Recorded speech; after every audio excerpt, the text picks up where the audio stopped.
Hey guys, so let's go over this M4 Carbine real quick. This is a right-handed weapon. As you can tell, the magazine release is right where the trigger finger is. You have your selector switch right where your thumb is. You have your bolt release on this side, so you can slap your bolt in. And you also have your forward assist, which is supposed to be used with the palm of your hand on your trigger hand. But since I'm not right-handed, we're going to go over this left-handed. So this is how I manipulate the left-handed weapon. We're going to go over our real quick admin reload. It's just really simple. I'm going to go real slow for you guys. And I'm shooting, I'm out. I put my weapon on safe. After firing, I go ahead, I release the magazine. At this time, I could either 86 the magazine by throwing it on the ground, but this is airsoft, so we're going to put it in our dump pouch. Well, I'm not wearing a dump pouch, but for today's sake, we're going to throw it on the ground. So, at 86 the magazine, I go for my loaded magazine, load my magazine, and I'm ready to shoot. Well, I know there's a lot of guns out there, especially the Tokyo Marys, where you actually have to hit the bolt, excuse me, you got to hit the bolt release in order for the weapon to fire again. And even then, some of them won't fire until you hit the forward assist on the bolt.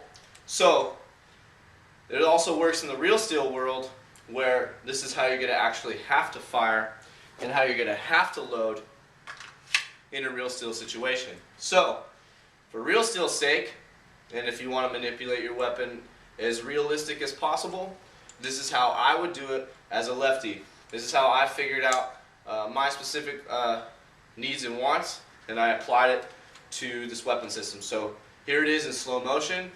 I'm firing, I put my weapon on safe, I drop my magazine goes in, I rack the bolt once, completely, rack it once, and then as I'm going forward to touch my muzzle, or to grab my muzzle, I'm hitting the forward assist button at the same time. So let's go a little bit faster and show you how it's done in real time.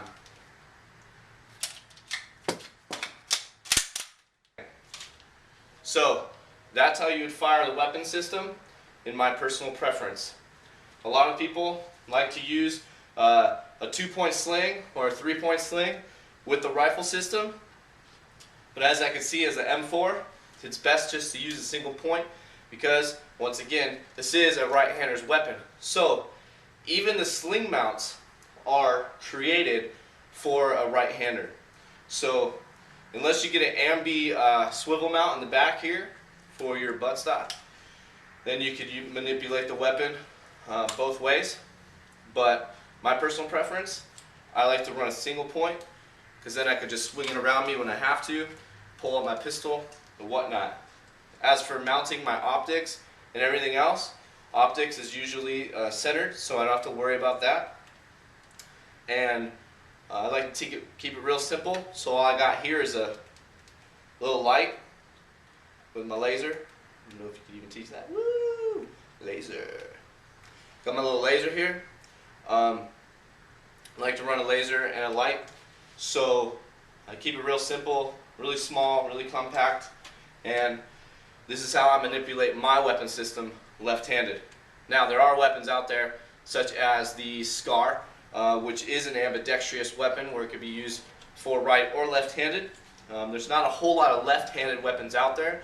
The only one that I could particularly say would be sort of a left-handed weapon is the AK-47, only because the bolt release is on my reaction side of my hand, so the bolt release is right here, so I could slap it real quick or do any type of malfunction or anything like that.